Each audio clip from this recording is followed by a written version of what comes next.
आसंता 10 रे हेबनी घरोई बस धर्मघट सामयिक भावे बस धर्मघट को स्थगित रखिला संघ। आसंता 30 तारीख पर्यंत आंदोलन को ओह्लाइब नाही घरोई बस मालिक संघ। 14टी पारामीटर नहीं बस भड़ा वृद्धि पाई प्रस्ताव रखिछि संघ। राज्य में बस भड़ा वृद्धि प्रसंग में परिवहन कमिशनर अमिताभ ठाकुर सहित बस मालिक संघ आलोचना करिछि।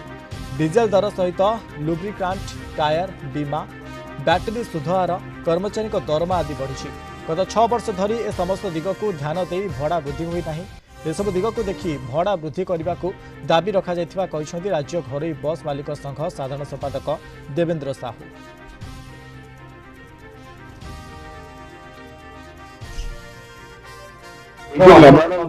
मेमोरांडम विषय आलोचना जो जो आइटम जो जो रेट जहाँ गवर्नमेंट ट्रांसपोर्ट डिपार्टमेंट कहले मुझे एग्जामिन कर खूब शीघ्र गवर्नमेंट को रेकमेंड करें। आम विश्वास कर खूब शीघ्र निष्पत्ति हम यहाँ चीफ मिनिस्टर और ट्रांसपोर्ट मंत्री पाखे फाइल अप्रूव पर हम से आज गोटे समय मागिले कहले जेहेतु आर प्राइम मिनिस्टर आसुच्च दिन आप समय दिखाँ। आज आम मान भर डिसाइड करूँ 30 तारीख जाके आम सरकार को समय देलु 30 तारीख भर 30 बर्तमान आंदोलन हबार नहीं 30 तारीख पर जहाँ